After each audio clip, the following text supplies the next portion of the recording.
Merci Seigneur pour le privilège qu'on a d'être ensemble ce matin, tout le monde ensemble. Et Seigneur, on veut dire que oui, on a besoin de toi. Et même, je pense qu'on a besoin de toi pour vivre pleinement et profiter pleinement de cette matinée ensemble. Je te prie que par ton Saint-Esprit, tu puisses venir faire une œuvre ce matin. Seigneur, on ouvre nos cœurs à ce que ton Esprit veut faire. Viens nous parler. Seigneur, je te prie de venir guérir, de venir encourager, de venir faire ton œuvre ce matin. Merci Seigneur parce qu'on a tellement de témoignages ces temps-ci de gens que ça leur fait du bien, ça les encourage, il y a des transformations, il y a des changements. Et on le sait Seigneur que ce n'est pas une œuvre humaine, c'est une œuvre de ton Esprit. Alors Seigneur, on ouvre nos cœurs ce matin au ministère de ton Saint-Esprit. Viens nous parler. Et merci pour ta présence Seigneur. Et oui, on dit tout le monde ensemble qu'on a besoin de toi. Au nom de Jésus, on a prié. Amen. Amen. Alors, bienvenue encore une fois à tous. Un mot pour vous dire que ce matin, si vous êtes un adolescent, si tu es un ado, si tu as entre 13 et 17 ans, tu es le bienvenu au groupe d'ados. Il y a en ce moment, je pense, une vingtaine d'ados qui se réunissent au deuxième étage. Donc, vous êtes les bienvenus d'y aller, d'y participer. Si vous ne savez pas exactement c'est où, vous pouvez vous rendre à l'arrière. Quelqu'un va vous escorter, vous montrer l'endroit de cette réunion. Pour ce matin, ce n'est pas moi qui va amener le message. Mais inquiétez-vous pas, vous allez être très, très bien servis ce matin. Je pense que si on peut comparer la parole de Dieu à de la nourriture ce matin, je crois qu'on va avoir un filet mignon triple A, tout le monde ensemble, ou une bonne salade de kale pour mes amis véganes, un des deux.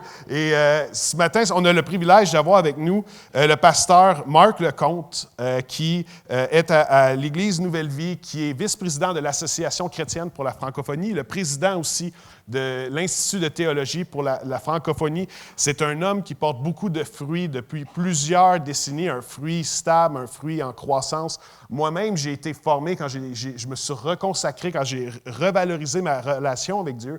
J'ai décidé de me former, c'est à l'Institut de théologie que je l'ai fait. Et aussi, pasteur Lecomte compte 38 années d'expérience ministérielle. Pour vous mettre en contexte, moi, j'ai 34 ans de vie, point.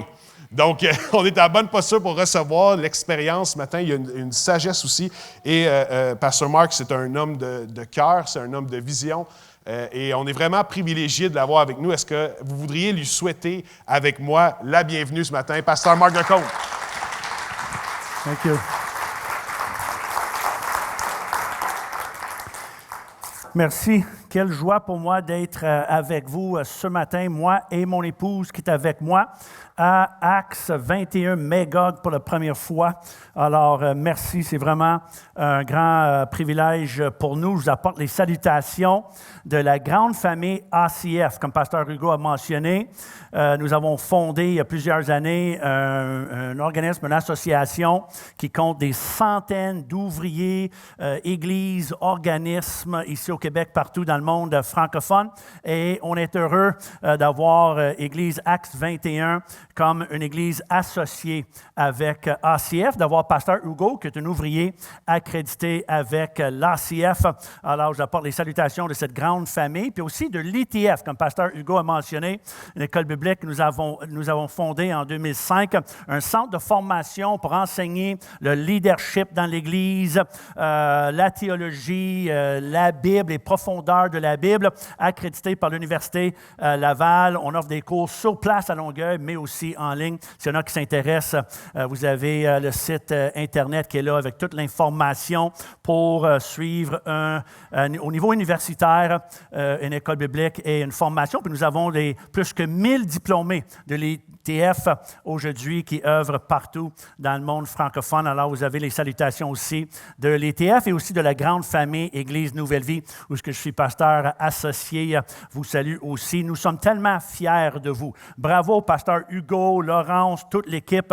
Nous sommes fiers de vous et nous sommes vraiment heureux pour qu'est-ce qui prenne place ici à l'Église Acts 21 Magog. Alors, bravo, félicitations pour le bon travail. Est-ce qu'on peut donner une bonne main d'applaudissement au Seigneur pour tout ce qui prenne place ici à l'Église Acts 21 Magog?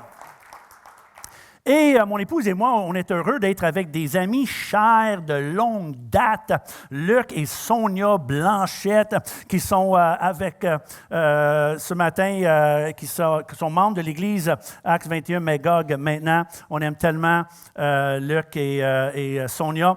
Et moi, je dis que Luc et Sonia sont un couple extraordinaire. Sonia est extra, Luc est ordinaire. Mais vous êtes vraiment bénis d'avoir ce couple avec vous. Et c'est une joie d'être avec eux, avec Pasteur Hugo, et avec tous et chacun de vous. Est-ce qu'on peut se lever tous ensemble, tout le monde debout? Est-ce que nous pouvons donner une ovation debout au Seigneur? Juste une acclamation, une ovation pour dire merci Seigneur pour la joie d'être ensemble, la joie de ces moments, de cette Église, cet instant. Seigneur, merci. Vous pouvez vous asseoir. Moi, j'ai un message pour vous ce matin que j'appelle « La valeur inestimable de l'équipe ». La valeur inestimable de l'équipe. Et quand je parle de l'équipe, je parle de vous. Je parle de vous, tous et chacun de vous, sans exception. S'il y a une chose que j'ai apprise en 39 ans de ministère pastoral, est que le travail de l'Église est un travail d'équipe. Ne sous-estimez jamais l'importance de qui vous êtes, vous, parce que vous faites partie de l'équipe. Nous avons plusieurs termes pour décrire les gens qui viennent à l'Église un dimanche matin, semaine après semaine. Il y a les fidèles, la congrégation, le peuple, l'Église, les membres. Mais selon moi, le meilleur est l'équipe. Et ne sous-estimez jamais l'importance de l'équipe. Vous pouvez sauver la vie d'un pasteur, littéralement sauver la vie d'un pasteur. Comme dans cette histoire avec Moïse, le passage est sur l'écran. Moïse passait une journée difficile avec tous ses fardeaux, le charge de son Église dans le désert, le peuple de Dieu. Puis là, il fait cette prière à Dieu. Moïse fut attristé, ça nous dit, puis il dit à l'Éternel, « Je ne puis pas à moi seul porter tout ce peuple, car il est trop pesant pour moi.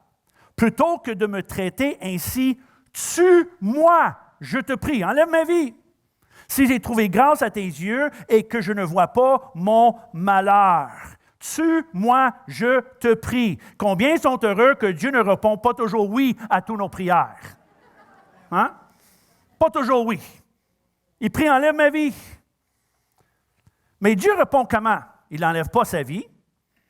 Il répond de cette manière. L'Éternel dit à Moïse, « Assemble auprès de moi 70 hommes, amène-les à la tente d'assignation, et qui se présente avec toi. » L'Éternel descendit dans la nuée, il prit de l'esprit qui était sur lui et le mit sur les 70 anciens. Au lieu d'enlever sa vie, il lui donne une équipe remplie de l'esprit. Et cette équipe a littéralement sauvé la vie de Moïse. Et Moïse a été tellement reconnaissant qu'il a dit ceci un petit peu plus tard en réponse à Josué. Moïse avait un assistant qui était avec lui, qui était Josué, puis Josué était habitué que Moïse fait tout. Puis là, tout d'un coup, il y a d'autres personnes qui s'impliquent avec Moïse. Et là, Josué est un peu intimidé par ça, puis il croyait que Moïse était le seul qualifié pour porter le fardeau, faire le ministère. Puis là, il dit, Moïse, il y a d'autres personnes qui font le ministère, qui s'impliquent. Moïse lui a répondu, es-tu jaloux pour moi? Puisse tout le peuple de l'Éternel être composé de prophètes et veuille l'Éternel mettre son esprit sur eux.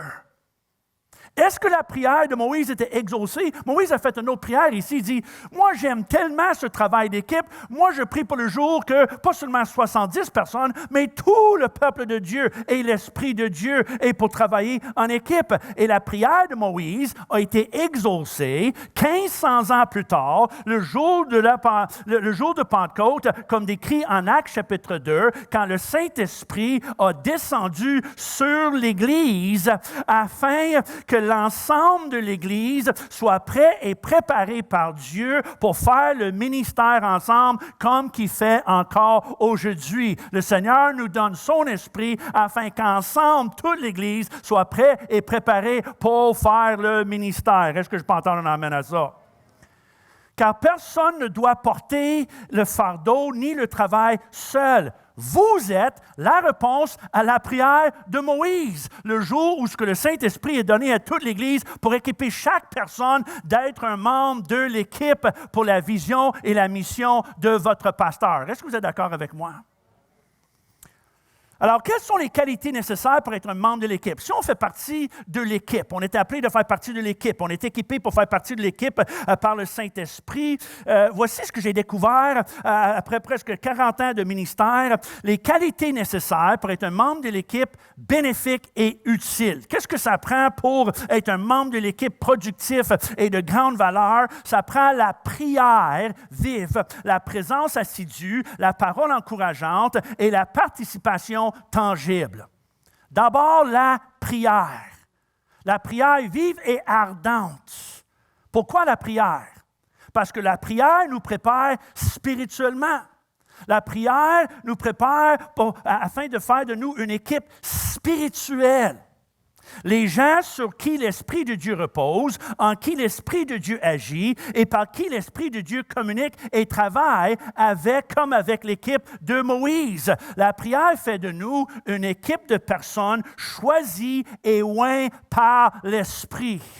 Alors moi, je vous appelle tous à la prière, à prier. Et non pas la prière nonchalante, passive, routinière, ennuyante, mais moi, je vous appelle à la prière qui attend une réponse. La prière par anticipation. La prière qui cherche des résultats.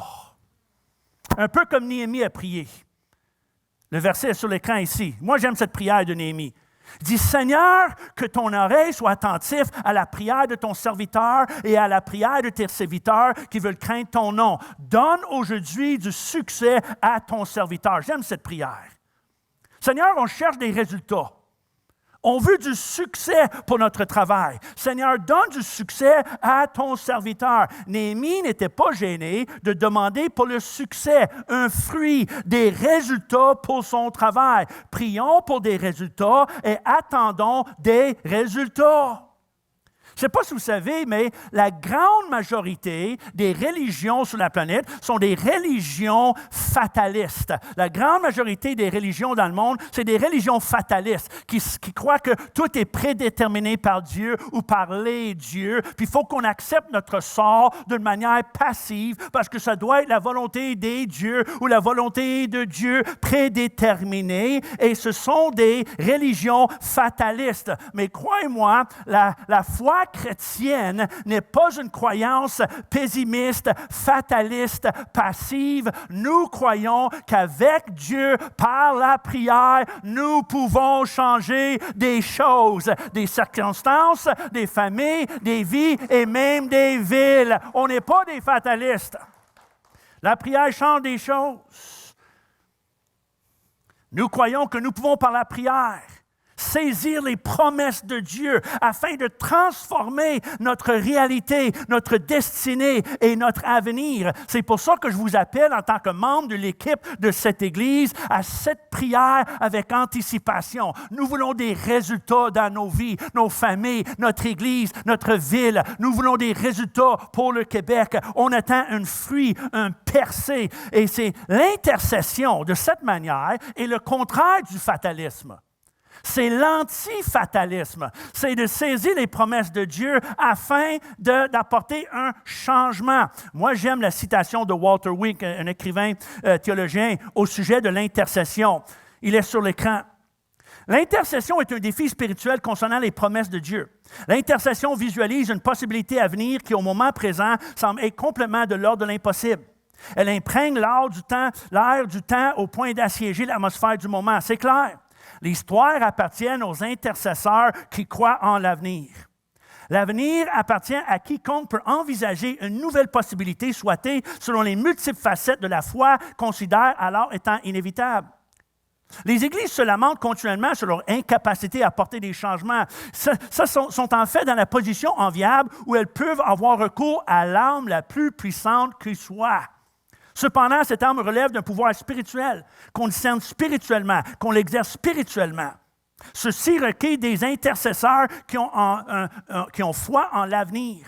La Bible nous appelle à nous approcher de l'Éternel des armées dont les voies sont insondables. Il œuvre pour nous et avec nous. Il agit selon les prières de ceux qui soucient suffisamment pour façonner un avenir plus humain.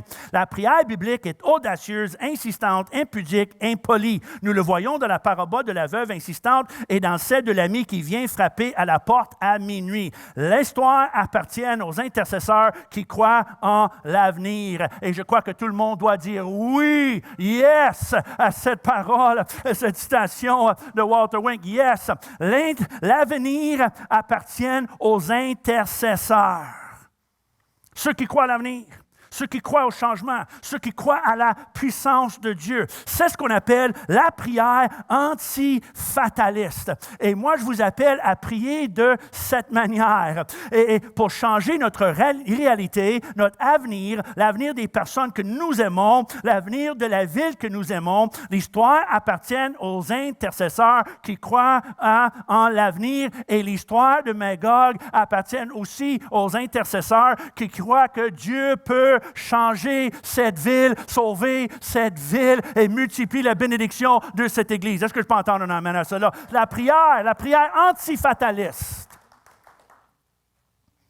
C'est Abraham Lincoln qui a dit en anglais, « The best way to predict the future is to create it. » La meilleure façon de prédire l'avenir est de le créer. Ou comment on peut créer ou façonner un avenir? Ça commence avec la prière. Seigneur, donne du succès, un fruit, une bénédiction, un percé. Nous travaillons, Seigneur, pas pour rien. Nous prions pour la faveur de Dieu, la main de bénédiction. Seigneur, nous voulons avoir un fruit pour nos efforts. Est-ce que je peux entendre un amen à cela? Comment une bonne main d'applaudissement pour la puissance de la prière. L'intercession qui change les choses, qui transforme. Alors d'abord, la prière, vive et ardente, qui nous prépare. Deuxième, c'est la présence. La prière et la présence. D'une manière assidue et constante. C'est d'être présent. C'est d'être des hommes et des femmes qui sont présents. C'est d'être là, c'est d'être disponibles. La spiritualité est importante, mais aussi la disponibilité. Le Seigneur cherche des gens qui disent « Me voici, envoie-moi ». L'avez-vous remarqué que je n'ai pas inclus la perfection dans mes qualités? On ne cherche pas la perfection. Dieu ne recherche jamais la perfection. Il cherche le progrès. Il cherche des personnes qui sont disponibles. Il cherche la disponibilité. La vie de Jésus et les histoires bibliques nous apprennent que Dieu ne choisit pas toujours les meilleurs pour être son leader, pour être à son service. Il ne cherche pas les élites pour faire partie de son équipe. Il n'est pas à la recherche des parfaits, ni les plus grands, ni les plus beaux, ni les plus intelligents, ni les plus talentueux, ni les plus doués. Qui veut dire quoi? Dieu se sert toujours des gens les plus stupides, laids, niaiseux et petits? Non. Il se sert des gens les plus disponibles. Ceux qui disent tout simplement, « Me voici, sers-toi de moi ». Ceux qui sont prêts à dire, « Je ne suis peut-être pas le meilleur, mais pourquoi pas moi ?» En 1980, mon père, le pasteur Samuel Lecomte, avait tellement confiance en pasteur Claude et moi. Pasteur Claude, le pasteur fondateur de l'Église Nouvelle Vie, mon ami depuis plusieurs années, qui était converti justement dans l'Église de mon père. Puis on est quitté pour l'école biblique à un jeune âge aux États-Unis. Puis mon père avait tellement confiance en nous qu'il nous a laissés avec ses paroles juste avant qu'on embarque dans la voiture pour quitter pour l'école biblique aux États-Unis. Moi, j'avais 17 ans et pasteur Claude avait 19 ans. Il a dit ceci, « Si jamais vous vous faites expulser de l'école, continue vers le sud, ne reviens plus ici. » C'est ce qu'on appelle des paroles de vie. Merci, Dad, pour la confiance, l'encouragement. Puis ça, c'est une vraie histoire. C'est comme ça qu'il nous a laissés. Et plus qu'une fois, à l'école biblique, pasteur Claude et moi sortaient la carte géographique et on se demandait où allons-nous? Le sud vers la Floride? Pourquoi? Parce que nous avons été loin, loin, loin d'être les candidats idéaux pour le ministère. Mais nous avons été disponibles. On était là et on était désireux. Et nous sommes encore là aujourd'hui, après toutes ces décennies, parce qu'on est encore disponibles et on est encore désireux. Le Seigneur ne cherche pas des personnes parfaites, il cherche des personnes disponibles et désireux. Est-ce que nous avons des personnes disponibles ici ce matin? Levez vos deux mains vers le Seigneur et dites, Seigneur, je suis loin d'être parfait, mais je suis disponible et désireux. Comme nous dit le cinéaste renommé Woody Allen, 90% du succès, c'est juste d'être présent. Et comme je dis souvent, si ce ne serait pas nous, vous et moi, qui d'autre? Pourquoi pas moi? Pourquoi pas nous? Dieu ne cherche pas la perfection, il cherche des personnes qui disent tout simplement « me voici ». Et ça, c'est vous, sans exception.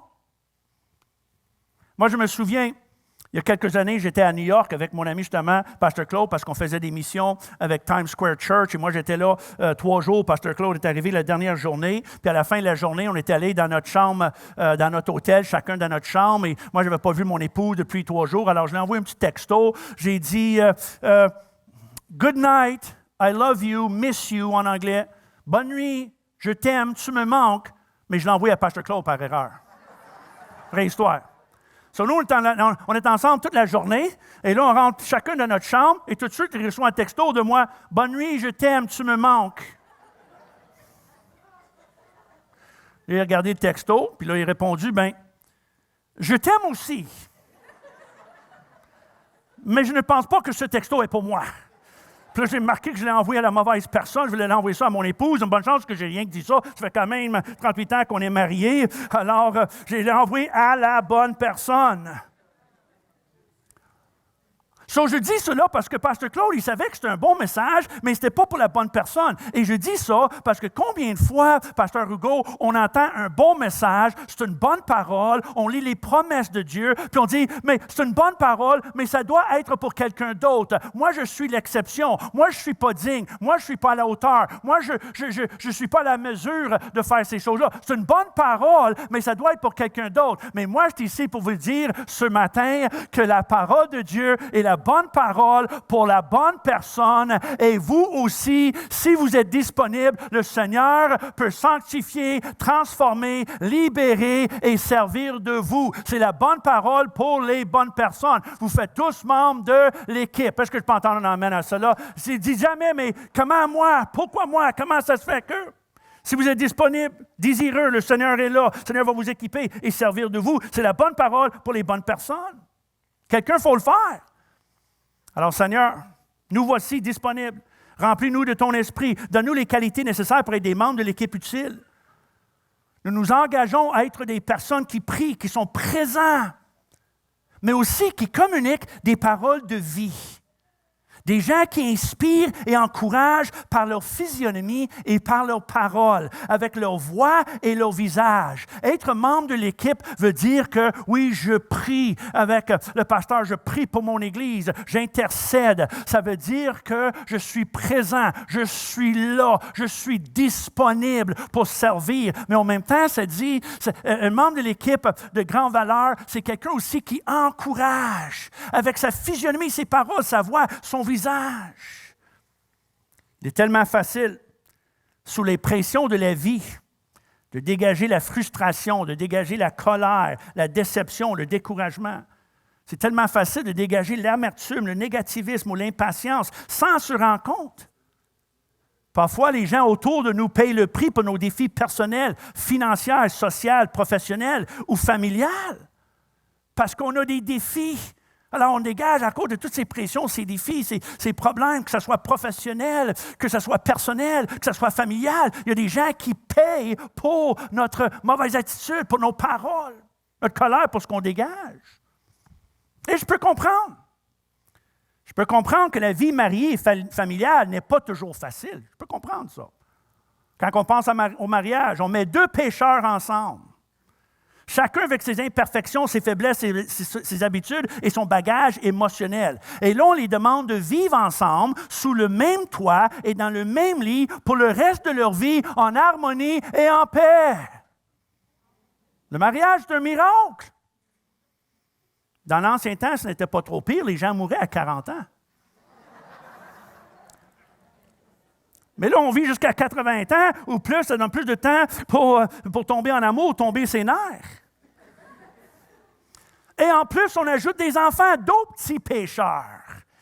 Puis on demande tous ces pécheurs de vivre ensemble dans la joie permanente, et cela malgré nos différences, nos imperfections et nos défis, dont la raison pour mettre une garde sur nos lèvres et attention à nos paroles et d'arrêter de remarquer les bénédictions chez les autres avec l'envie et commencer à rendre grâce pour les bénédictions chez nous en disant « Merci Seigneur, merci, ma famille n'est pas parfaite, moi je ne suis pas parfait, mon Église n'est pas parfaite, mais merci Seigneur pour ma famille, merci pour mon épouse, pour mon époux, merci Seigneur pour mes enfants, merci pour mes amis, merci pour mon Église, merci pour mon pasteur, merci pour mes pasteurs, et dire, Seigneur, merci pour tout ce que j'ai. Est-ce que je peux entendre un amen à cela? Comment une bonne main d'applaudissement pour tout ce que vous avez?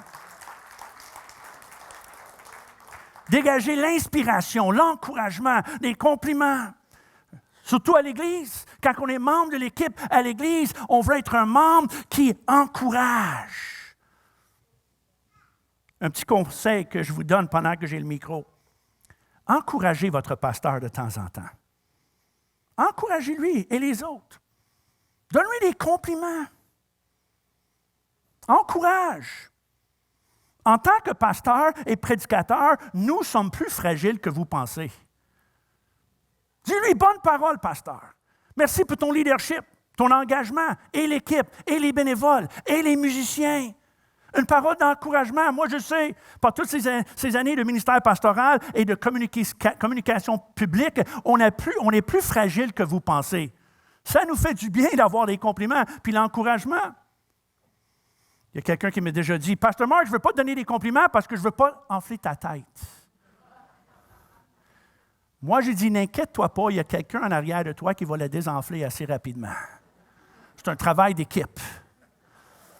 Vous n'avez pas à vous inquiéter parce qu'on donne un compliment. Bon travail, bonne parole, bon message. Merci pour ce que tu fais. N'inquiétez-vous pas pour une tête enflée. Il y a toujours quelqu'un qui va la désenfler. Il y a les compliments, la critique. Puis on est tellement vite à donner la critique, mais des compliments de temps en temps, ça nous fait du bien. On est plus fragile que vous pensez. Quand moi, j'étais jeune prédicateur, jeune marié, jeune prédicateur, les premières fois, je prêchais les dimanches matins. Moi aussi, j'avais besoin d'encouragement. Puis je me souviens, je retournais à la maison avec mon épouse dans la voiture. Puis, tu sais, je cherchais des compliments. Là. Je cherchais un peu d'encouragement de mon épouse. Alors, je disais quelque chose comme, « Je suis pas certain que ça a bien été ce matin. » Puis elle répondait, « Ouais, je trouve que tu as eu de la misère, hein? »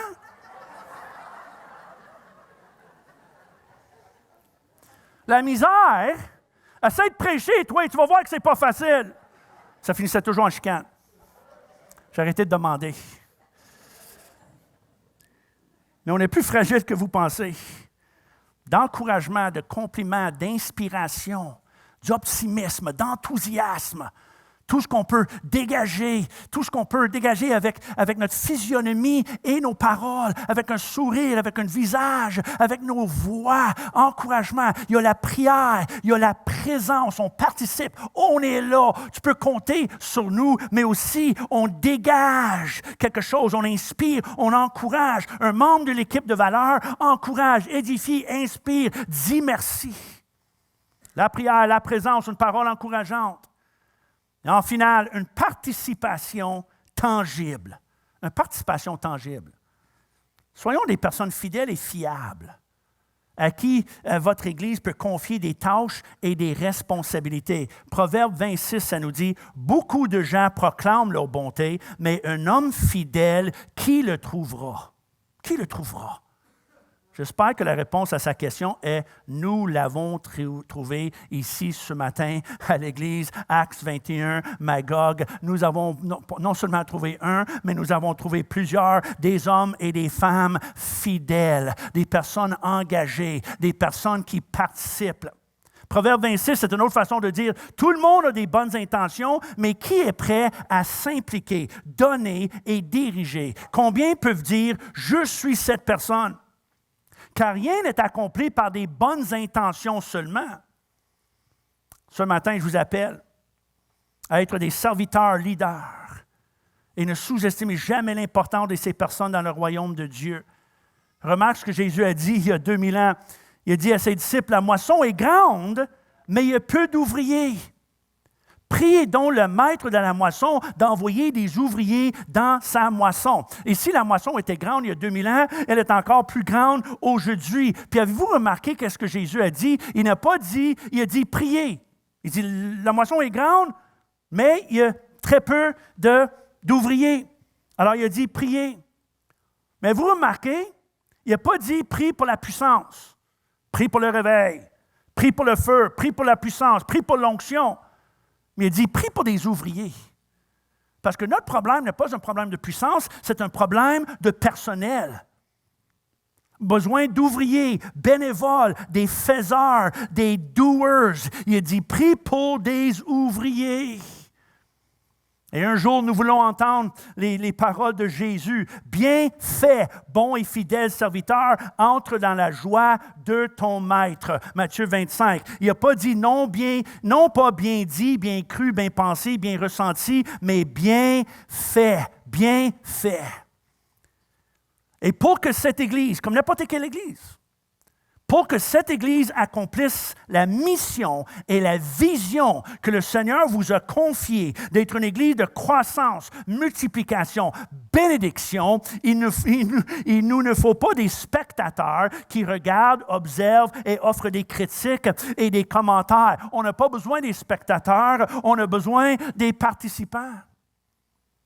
Des citations sur le musée Holocaust à Washington, D.C. « Tu ne seras pas une victime, tu ne seras pas un criminel, mais avant tout, tu ne seras pas un spectateur. » Ça, c'est vrai, ça. On ne veut pas être des spectateurs, on veut être des participants. Vous êtes tous appelés à participer. Dans l'Église, nous n'avons pas besoin des spectateurs.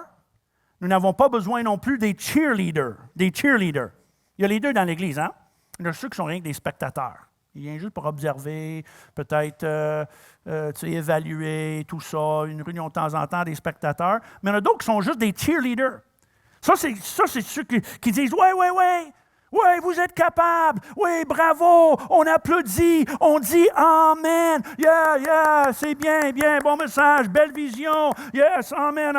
C'est des cheerleaders. Mais ils ne donnent pas, ils ne s'impliquent pas et ne participent pas. J'en ai vu tous les deux en 39 ans de ministère, des spectateurs et des cheerleaders. Mais on n'a pas besoin des cheerleaders seulement, ni des spectateurs. Nous avons besoin des joueurs, des participants, des gens qui disent yeah, il y a la vision. Mais j'embarque aussi dans la prière, la participation, la présence avec l'encouragement. Je suis là pour participer. Est-ce que je peux entendre un amen à cela? On est des participants, pas seulement des cheerleaders, pas seulement des spectateurs. Paul a dit à Timothée, son jeune protégé, il a dit ces paroles. Il faut que le laboureur travaille avant de recueillir des fruits. Le travail avant le fruit. Paul n'est pas trop spirituel ni mystique ici. Paul n'a pas dit, le réveil va tout régler. Prier plus fort, plus souvent, plus intense, tout simplement. Non, il dit, oui, il faut la prière, mais il faut aussi le travail. Il dit à Timothée, sème une bonne semence afin de récolter un bon fruit. Sur tout ce que vous faites et tout ce que vous allez faire est une semence qui porte un bon fruit, qui porte des résultats, croissance, impact, multiplication. Tout ce que vous faites, tout chacun de vous, en arrière de la scène, en avant de la scène, la participation, la prière, le service, l'implication avec les enfants, les jeunes, les programmes pour des personnes en difficulté comme qu'on a vu ce matin, tout ce que vous faites dans le lobby, l'entrée, quand les gens arrivent, tout ce que vous faites pour l'Église, des petites choses, des grandes choses, des choses privées, des choses secrètes, des choses publiques, tout ce que vous donnez, tout ce que vous faites, c'est une semence qui porte un fruit, mais il faut semer le semence pour avoir le fruit. Il dit, on peut avoir un fruit, mais il faut travailler pour avoir le fruit. Car le secret d'une Église efficace n'est pas rien trouvé dans la vision, c'est aussi dans l'exécution, parce que la vision tout seul ne vaut rien. C'est Thomas Edison qui a dit, la vision sans l'exécution, c'est l'hallucination. Le travail sans, la vision sans le travail, sans l'exécution, c'est l'hallucination. Il est facile d'halluciner des grandes choses, de rêver des grandes choses, d'imaginer des grandes choses, de prophétiser des grandes choses, de parler des grandes choses, mais sommes-nous prêts à travailler pour des grandes choses, travailler ensemble vers la vision que Dieu vous a donnée? C'est de travailler. L'exécution. Le rôle d'une Église et des chrétiens à l'intérieur d'une Église n'est pas rien que la vision, c'est l'exécution. Et l'exécution demande l'effort, le sacrifice, le dérangement. Ça exige des rencontres, des réunions, la discussion, la réflexion, la transpiration, le temps, l'argent, la prière, la patience et la persistance. L'effort nécessaire, l'énergie nécessaire pour aller de l'avant. La prochaine étape, la prochaine saison, le prochain chapitre de l'Église. Est-ce que vous êtes avec moi ce matin? Comme nous disons souvent, le succès d'une Église est 10 % inspiration et 90 % transpiration. L'inspiration, c'est facile, mais c'est la transpiration de faire le travail. Et le fruit et le résultat n'arrivent pas par hasard, ça n'arrive pas par accident, ni le réveil ou la croissance. C'est Charles Finney qui a dit « Un réveil n'est pas plus miraculeux qu'une récolte de blé. » Si nous travaillons la terre d'une certaine manière, d'une certaine façon, selon les principes d'agriculture, notre travail va produire un fruit. Et ne pensez jamais que le Saint-Esprit ou la grâce ou l'onction remplacent le travail. Il y en a qui vont dire, Pasteur Marc, il faut travailler sur l'implication, le sacrifice, le dérangement, le travailler, le service. Ça, c'est la loi. Nous sommes sous la grâce. La grâce ne remplace pas le travail. Puis j'aime tellement la façon que l'apôtre Paul le dit en 1 Corinthiens 15 ici. Par la grâce de Dieu, je suis qui je suis. Et sa grâce envers moi n'a pas été vaine. Loin de là. J'ai travaillé plus que tous. Mais non, pas moi toutefois, mais la grâce de Dieu qui est avec moi. Quelle belle façon d'expliquer la synergie entre la grâce et le travail, les moyens divins et humains. L'apôtre Paul a dit, je travaille fort. Nous travaillons fort. Mais c'est la grâce de Dieu qui nous aide et nous rend capables de travailler fort. Alors la gloire revient toujours à Dieu. La gloire revient à Dieu. C'est lui qui nous donne les talents, les capacités, les moyens, l'énergie, la force, l'onction. Mais ça ne remplace pas le travail. Alors il dit, oui, je suis que je suis par la grâce de Dieu, mais je travaille. Mais le travail est accordé à moi par la grâce de Dieu. Alors, gloire à Dieu pour tout ce que je peux faire et contribuer. Est-ce que je peux entendre un amen à cela? C'est tellement bien dit. Afin d'être des membres de l'équipe qui participent avec leur temps. On participe. On est appelé à participer avec notre temps, notre énergie, nos talents, nos expertises, notre connaissance et notre argent. Notre argent aussi. Nous sommes souvent un peu vagues et ambigus quant au sujet des finances, mais la Bible, non. L'Ancien Testament et le Nouveau Testament, le principe de la générosité et la contribution à l'œuvre de Dieu est clair. D'une manière libérale et généreuse, qu'on donne, on contribue. Moi, je ne parle pas seulement de payer la dîme, 10 % de notre salaire. Ça, c'est correct. Ça, c'est le cadre de départ, ça. Pour citer John Ortberg, la dîme, c'est comme des roues stabilisatrices. Elles sont destinées à vous aider à démarrer, mais pas recommandées pour faire le tour de France. C'est un bon plancher, mais un mauvais plafond. Ça, c'est bien dit, ça. Le Seigneur nous appelle à la libéralité, puis aussi la générosité, la grâce. D'être membre de l'équipe de l'Église, c'est de participer avec notre présence, nos prières, notre énergie, nos dons, notre connaissance, notre implication, notre service, nos efforts, mais aussi de donner librement, fidèlement, d'une manière généreuse au projet, à l'avenir, à l'implication, à la multiplication de l'Église, parce qu'on est un peuple béni. C'est bien ce que John Ortberg dit, on ne se limite pas juste 10 % de salaire, on donne librement. Comme Deutéronome 16 nous dit, on ne paraîtra point devant l'Éternel les mains vides. Chacun donnera ce qu'il pourra selon les bénédictions que l'Éternel, ton Dieu, lui aura accordées. Ça, c'est quelque chose, ça. Donner à Dieu est un acte de reconnaissance pour les bénédictions de Dieu. Ça révèle l'état de notre cœur. Si nous croyons que nous sommes bénis ou pas. On donne selon les bénédictions que l'Éternel, ton Dieu, lui aura accordées. Combien de personnes sont bénies ici ce matin? Levez vos deux mains si vous êtes quelqu'un qui est béni. Vous croyez être béni. On est béni par la grâce de Dieu, la faveur de Dieu, le pardon de Dieu, le sacrifice de Jésus, la justification par la foi, de faire partie d'une communauté. On est ensemble, on est vivant, on respire, on est un peuple béni. Et quand que nous croyons que nous sommes bénis, on est heureux de bénir les autres. On donne selon la bénédiction que le Seigneur nous a donnée. C'est tellement important parce que ça révèle l'état de notre cœur. Celui qui ne donne pas pense qu'il est peu béni. Celui qui donne peu dit, moi je suis peu béni. Celui qui ne donne rien pense qu'il n'est pas béni du tout. C'est pour cela que la générosité est un acte de gratitude. Il reflète notre opinion sur la bonté et la fidélité et la provision de Dieu. Un peuple béni est un peuple généreux. Un peuple où une personne qui n'est pas pense qu'il n'est pas béni. Comme la prière d'un pasteur juste avant l'offrande. Seigneur, nous avons prié à toi, chanté pour toi, mais maintenant, voici ce que nous pensons vraiment de toi. Qu'est-ce qu'on pense vraiment de toi?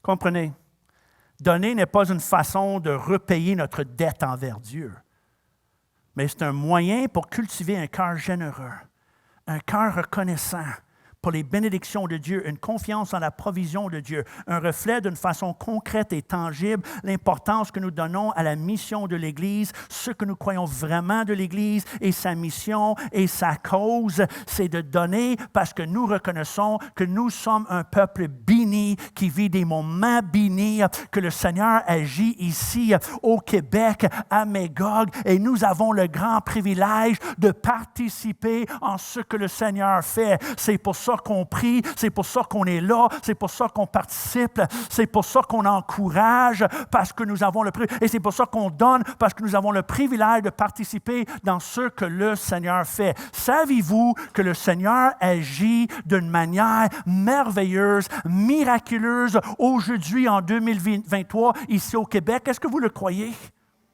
Moi, j'ai le privilège de voyager un peu partout. Le week-end dernier, j'étais en France et je voyage à cause de mon poste un peu partout au Québec et j'ai vraiment l'impression qu'un mouvement surnaturel qui prenne place post-pandémie. Il y a quelque chose qui prend place. On a survécu la pandémie, mais là, l'autre côté de la pandémie, j'ai l'impression qu'il y a quelque chose qui prenne place. Il y a un mouvement surnaturel qui prenne place dans les églises, comme dans cette église.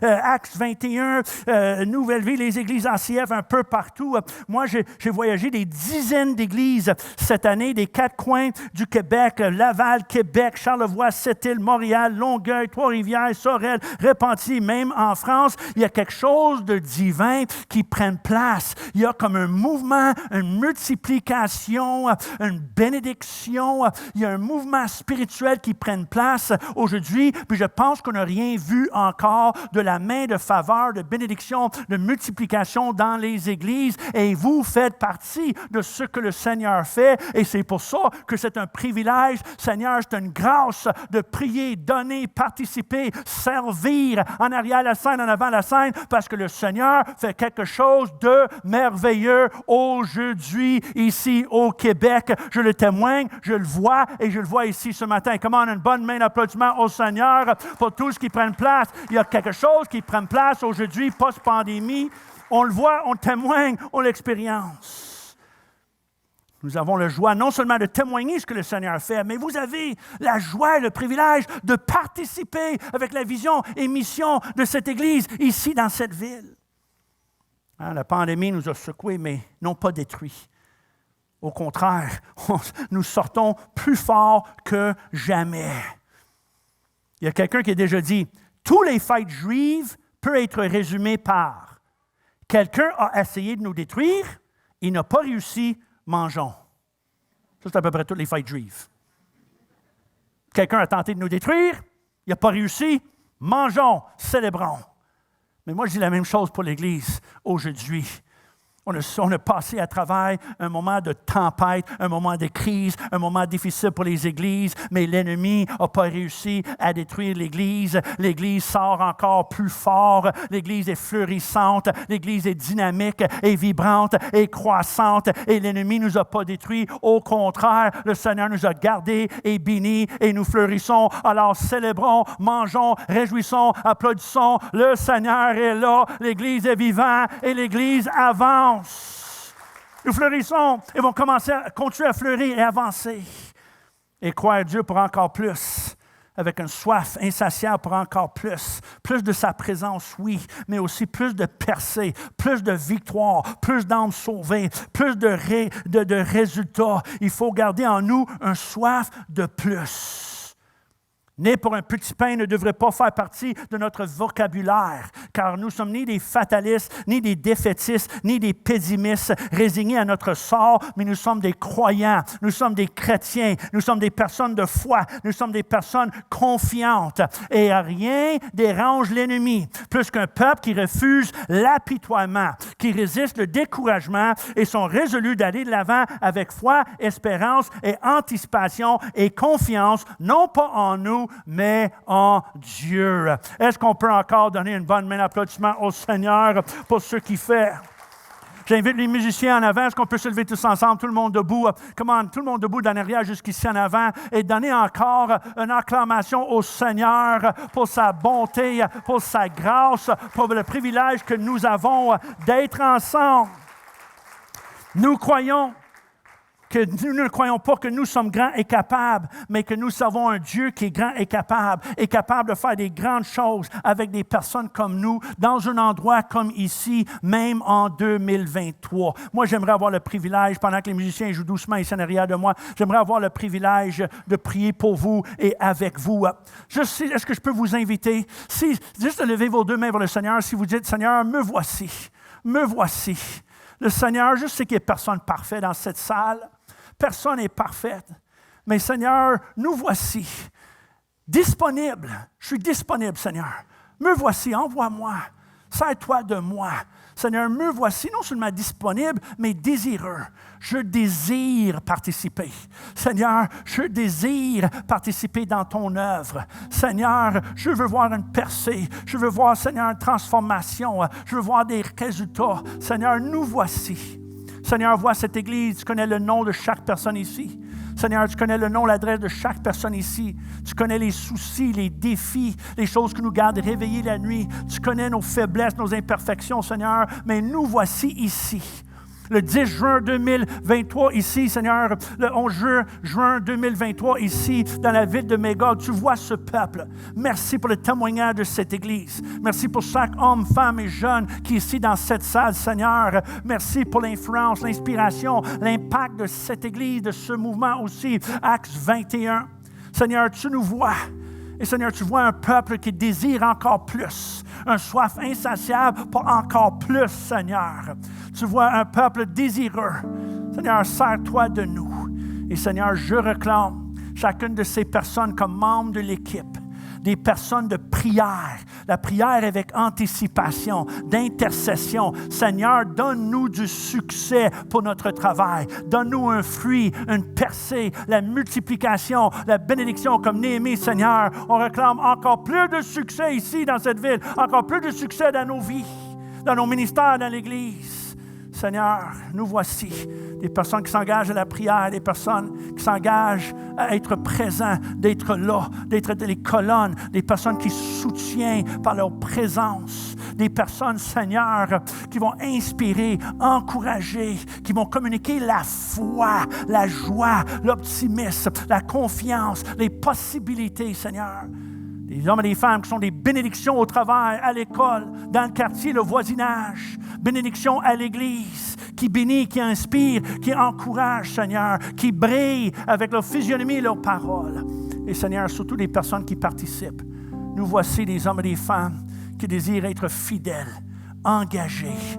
Des personnes, Seigneur, non seulement qui crient « Amen », qui applaudissent de temps en temps, qui disent une bonne parole, mais des personnes, Seigneur, qui non seulement qui regardent, mais des personnes qui participent. Je réclame chacun de ces hommes, femmes et ces jeunes comme des personnes qui vont participer avec leurs biens, leurs talents, leurs connaissances, leur temps, leur énergie, leurs ressources. Participer dans les grandes choses que tu fais aujourd'hui. Seigneur, je réclame ta bénédiction sur Pasteur Hugo, Laurence, Seigneur, ce couple, cette famille, toute son équipe, le leadership, les bénévoles, les enfants, les jeunes. Seigneur, je réclame la bénédiction sur cette Église, la multiplication de la bénédiction. Seigneur, des âmes sauvées, des vies transformées, libérées, guéries. Seigneur, nous faisons notre possible, mais on réclame l'impossible de la part de Dieu. Des actes surnaturels, la faveur de Dieu, quelque chose d'en haut, Seigneur, au-delà de nos propres forces, que ta grâce, ton onction, comme tu as fait avec moi, oui, donner une équipe remplie de l'Esprit. Mais Seigneur, remplis-nous de l'Esprit. Rends-nous des personnes capables. Donne toutes les ressources à cette Église, la bénédiction pour la prochaine saison, le prochain chapitre, la prochaine étape dans la vie de l'impact de cette Église. Je prie au nom de Jésus et tout le monde dit Amen. Amen. Est-ce qu'encore une fois, une dernière fois, on peut donner une bonne acclamation au Seigneur? Merci Seigneur pour le privilège que nous avons de participer ensemble en tant qu'équipe à ce que le Seigneur fait. Merci. Seigneur vous bénisse.